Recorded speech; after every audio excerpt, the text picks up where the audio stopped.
evening, ladies and gentlemen. A very warm welcome to the Vaizaul Literary Soiree. I'm Rachna Singh, editor of the Vaizaul, a literary and art magazine, and I'm so glad that all of you could make it today to this literary soiree, despite your packed schedules. So ladies and gentlemen, today it is my pleasure to welcome and be in conversation with Mr. Gopal Lahiri. He's a renowned poet, a creative and literary luminary, and he has 30 books to his credit. And also he's been conferred the prestigious Jayant Mahapatra National Award for his contribution to Indian writing. So a very warm welcome, Gopal.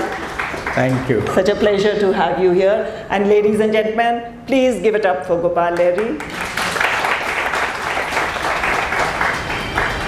I would also like to recognize and welcome Mrs. Gopal Lahiri. She is the force behind Gopal Lahiri's success as a poet. Yeah. And that's what Gopal has told me, so I'm sure you're going to be earning a lot of brownie points on that, Gopal. Ladies and gentlemen of the audience, I promise you this is going to be a very delightful, very engaging session of poetry reading as well as conversation. And once I conclude the conversation, we'll throw open the session for questions by the audience. So Gopal, without further ado, shall we get the show on the road, as they say? Oh, yes, yes. So first we need to create a poetic ambience because this evening is going to be about poetry. So I'm going to ask Gopal to add poetic flavor to the evening by reading out some of his poems before we dive into the conversation. Sure, sure. So what are you going to be reading out for us, Gopal? I'll be reading one or two poems from each book, and then we will discuss whatever. Sure, sure. And these three books which I have brought, this is Anemone Morning. This is my latest collection of poems. I have a copy too. Yeah, yes. And this is the book, last year it was widely discussed, Crossing the Shoreline, which I'll present you. Right. And then another one, Alleys Are Filled with Future Alphabets. This is the book, it was published after the pandemic. So it has a lot of reference on that. So these are the three books I have brought, but I have many others, but this I feel very relevant because the span of these three books are nearly about 5 years, maybe around. And there was another book, Some Resonance, Some Desire, but that book I didn't bring because that is right now it's not in the market, it's out of print, so it will be republished again. So first poem which I would like to read is a poem which is definitely one of my favorite. That is, I am calling it as Azor music. It means to the universe. Azor music. I gaze up and wonder about the enormity of it all. Memory gives me a reason to smile. I dream what it looks like, what cannot be reached there, yet a culture survives. No need to hurry. This is a day without the daily drift. The wind is lazy. You can strap my heart, suck away my breath, a new case slowly sets in. There are better ways to touch the blue. The cloud is pure snow, the sun is pure bliss there. I will sing, not knowing which raga or lullabies, not knowing how close I am to the edge, to that place I wish to go, not knowing tomorrow. Just one day I will listen to the music of Azor, just one day. That was beautiful. Lovely. And should we start talking or just... No, please read out another one, then we'll start. Okay, that will be great. This is, title is Black Story. You know about the racism and the general apathy to the person who has slightly dark color. So it's not only I'm talking about in US or in other parts, Africa, also in our country also. Black story. At midnight, every moment I wait, I find black is where there is freedom and promise. When you see your reflection, what it says, I dream, I can breathe now. Black is where the brush paints scars and wounds, heal our trauma, tenderness to come with me. The only color my skin accepts is black. It is a release, bursting of rain clouds after being held in. Maybe somewhere we decorate the starless sky, leafless forest, and mountains with black paint. Black is my face. My soft humanness claims space from you. Wait for a spark to burn it all new. Black now fills me with hope, showcases love and light, weave a tender, ethereal story. That's beautiful. That's absolutely beautiful and so philosophical. You have something else for us? Yeah. And another one just I'll mention about, everybody, we all know about the COVID time, and it was so painful. And at times we thought that it will be continued for eternal. But fortunately it has gone, and we are much relieved. So there is two short poems are linked one another. This book, I have a chapter on COVID poems. That not necessarily the negative part, it's a positive part also. So that's why I'm reading. One is the dreams. If I could, I would draw the smiles on wings spread. The evening is casting quivering shadows on the clinic wall. We are all perhaps going to die. The wind is still, the stars pledge to be reborn. Only a half moon waiting for its unsuspecting prey remains suspended in mid-sky. What comes next is darkness, unhurried, intentional, covering the back street with go somewhere goodbyes. No one here really knows why we are here. How grief and holiness refuse to flutter in the wind. Imagining the night birds carry breaths on their tiny lips, filling up lungs, rewrite the death certificate. If I could, I would take you to the land of love and light. And the last poem of this particular book, New World in the Waiting. This was written during the COVID time. I don't know how I could have thought this. Each night is mundane and lonely. Night birds spread their wings. The moment I am looking for is buried beneath the black soil. Each wound I polish on the secret stone shines in false light. There is nostalgia too. When the lizards cry, the moon goes behind swelling clouds. There is a thick silence you can lean against. The city is laconic the way it was centuries ago. The broken walls scribble. Alleys are filled with future alphabets. A certain beauty is waiting on the street with something that cares, that cultivates. So that's beautiful, beautiful. So that's why the book's title is Alleys Are Filled with Future Alphabets. Yeah. So there's one poem in this collection, Anemone Morning, right, which really resonates with me. If you permit, I'll just read out a few lines from your... Why lines? It'll be my pleasure to read out a poem. Read out the whole book, whole poem. So this is Smells of Rhododendron.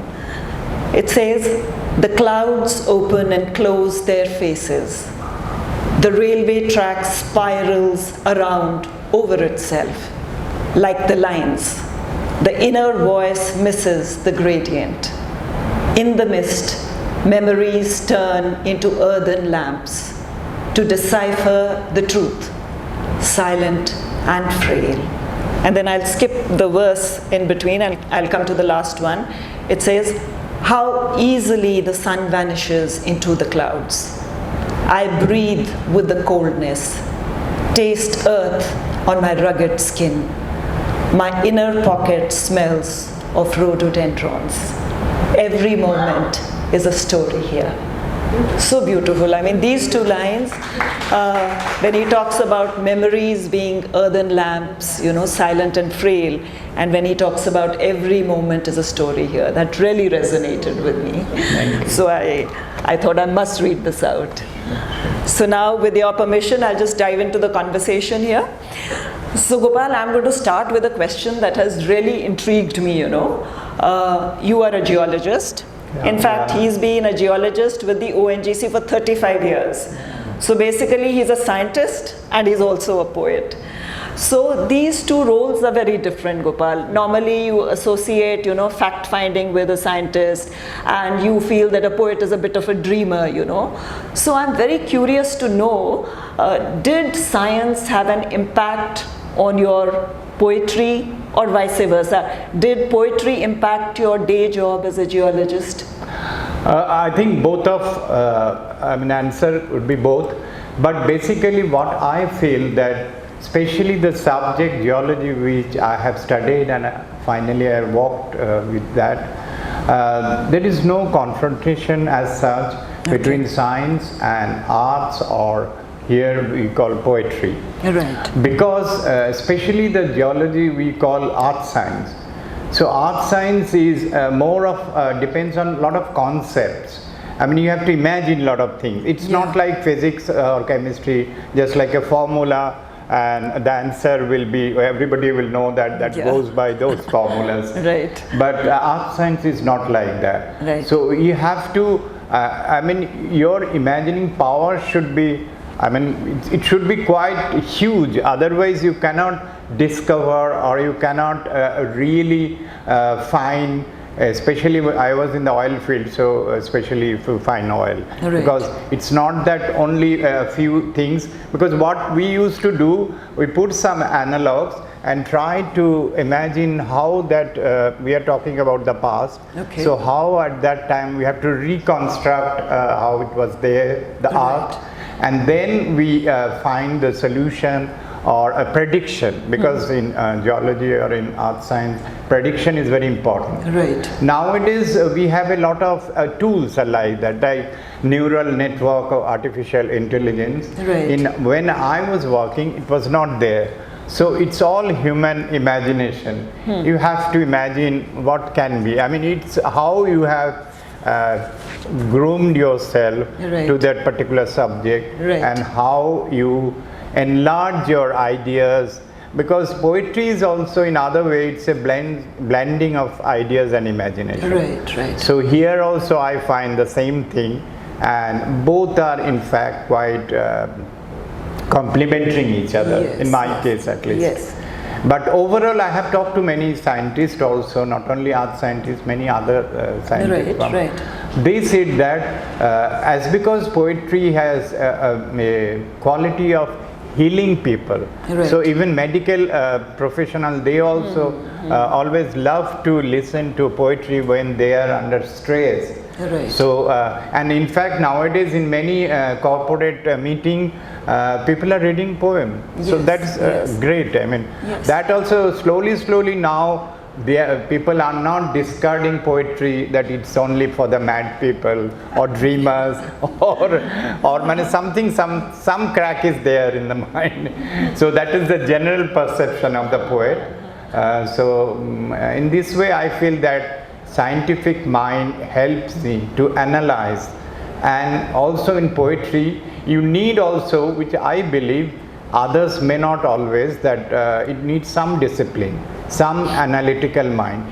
Even though Octavio Paz, he is a very good Latin American poet, he said that analysis is the part of the prose, and poetry is basically the synthesis of your ideas and imagination.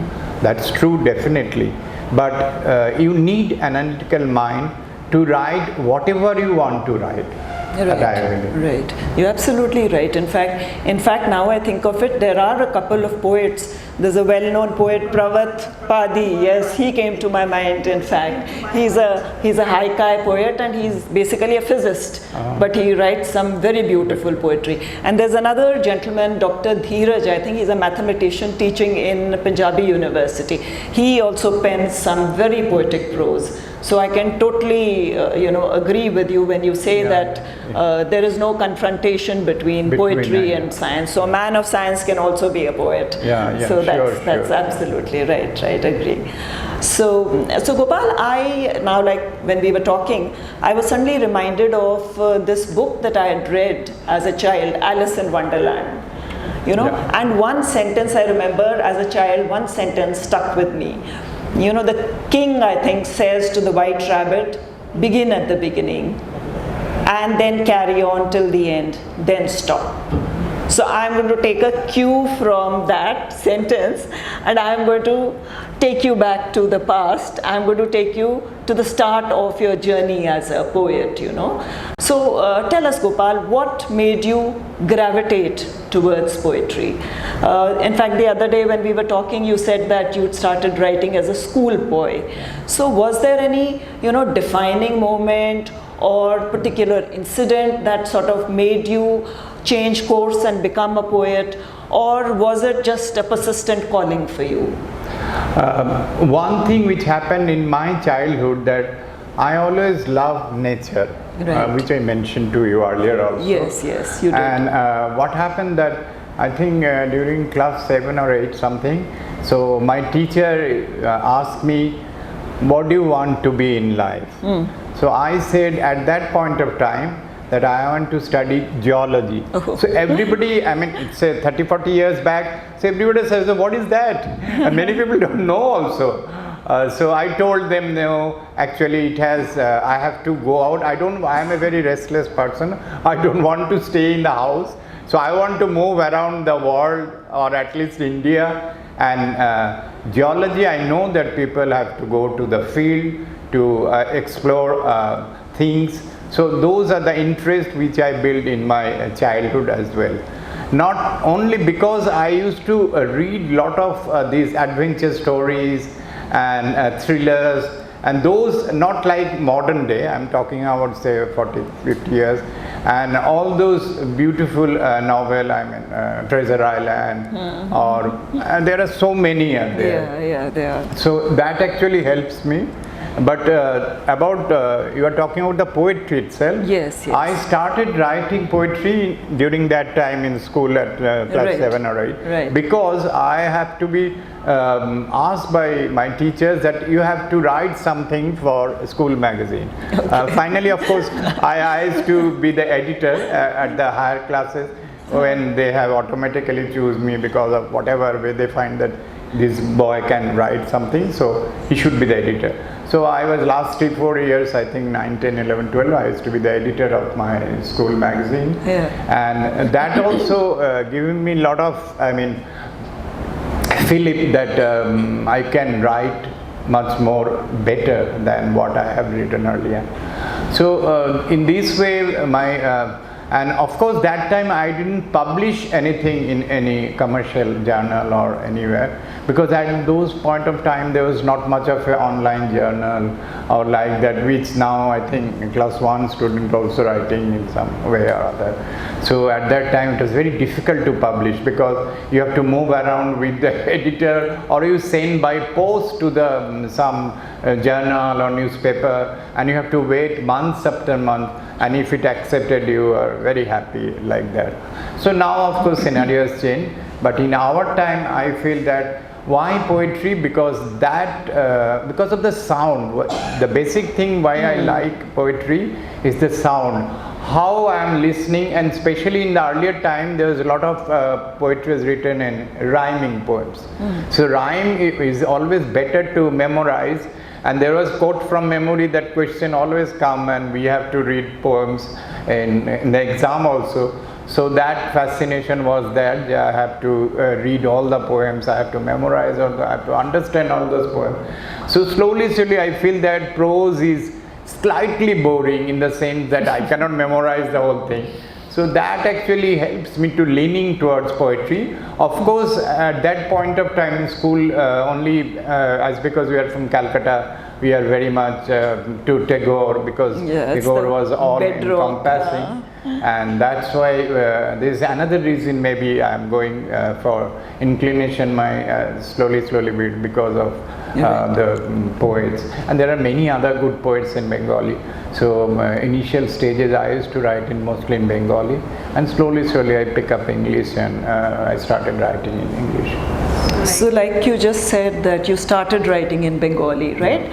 So when did you switch gears to English, and did you face any challenges when you switched from Bengali to English writing? Yeah, that was a slightly later stage, because from the 1980 to say 1990 or something, when I was transferred, when I joined my office, and when I was transferred from Kolkata to some other parts, and I traveled 30 years, I was outside Calcutta. Okay. So I was in Delhi, in Northeast, in Bombay, in Gujarat. So I have widely traveled, and there, especially during Delhi times, still I have some lot of association where Bengali association there. So I could manage, but when I went to Gujarat, especially there, it's very difficult to go to. But my passion for literature was always there, so I thought that I must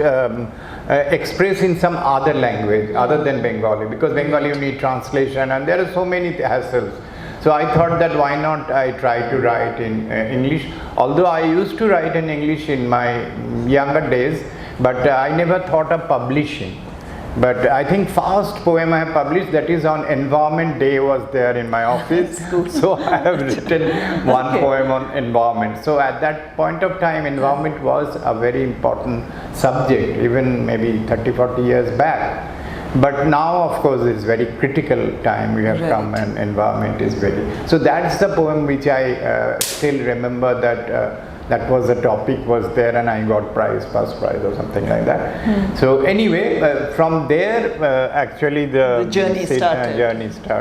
And this way now, in fact, because of my traveling and because of my position in the company in different level, so I thought that English is the medium which I should continue. And I was quite disconnected from Kolkata, because only we come during the vacation, but that's all, or maybe one or two times, but not much. And so that's why I have to support myself inside, besides my job. Job is another part of the life. And this is also another part of life, which I will come subsequently. So Gopal, I was in fact flipping through your book Anemone Morning and other poems, and I found that you've written in different poetic forms, you know. I can see this 14-line poem is there, and then I can see a triptych also is there, and I can see that you've written in haiku, and you've written in a form which I'm not very familiar with. It's like a Japanese form. It's called gogyoshi. So there is free verse as well. So tell me, I'm curious to know, what made you write in different poetic forms? I mean, were you looking for a niche for your poetry, or is it that you enjoyed experimenting with poetry, or is it that it was just a spontaneous overflow for you and the poetic form was very secondary to all that? No, actually poetic form, I always loved to write form poetry. That was my of course it is a later stage development. Earlier I would start, even I used to write in rhymes also in my very earlier part. And then sonnet also, many people are writing in this rhyming sonnet. So now of course this is not that much popular. Now people are writing 14-liners or sonnet, even without rhymes, or maybe internal rhymes, but not the end rhymes. So like that, and especially about these Japanese form poems, which I think 20-25 years back, when I started writing online in different, so something I have attracted by this form, haiku. Because you know, I was in a job, so I don't have much time to write. So the first thing strike me that I have to write something very short. Yes. So whenever I goes to some tour or somewhere, I used to scribble, I used to write later on in mobile notes or some paper or some scribble something. And finally when I try to assimilate those things and put it on online journals and magazine, I slowly I developed that haiku writing. And you know, a little bit of talk, I want to talk about haiku, because haiku, always people say that 575 syllables are there. But that is in Japanese form. And you know, Japanese form is totally, this syllable counting is different from English. So their haiku, it's English only 2 syllables, but in Japanese it's 3. So that actually, and there is a lot of debates and argument. People say that what you people are writing modern haiku is not at all haiku. Haiku is still 575. And there are many other forms like Tanaka or any 5 syllable, 57577. This is Tanaka, or Gogyoshi earlier also it's like that. So those, there are a lot of argument, but somehow I find it very challenging, this thing, form poetry. And once I start from haiku, I just diverse my interest to haiban. That is also part of this Japanese prose and genre poetry. So this also very interesting. And there you can express in prose also. And you have to embed with poetry as well. So when we are talking about poetic forms, Gopal, I'll just draw your attention to one of your poems. You know, I found that very beautiful. You are describing your poem as a cry in the wild. I'll just read out what he says. It's a poem called Small Happiness, where he says, I find myself in the middle of a bird's whistle, resting in the shade of their masks in the wild. I believe the madness of the soul lifts me over and above, as if on a roller coaster ride. The thin branches try to build a green wall, and my last cry is now a poem in the wild. So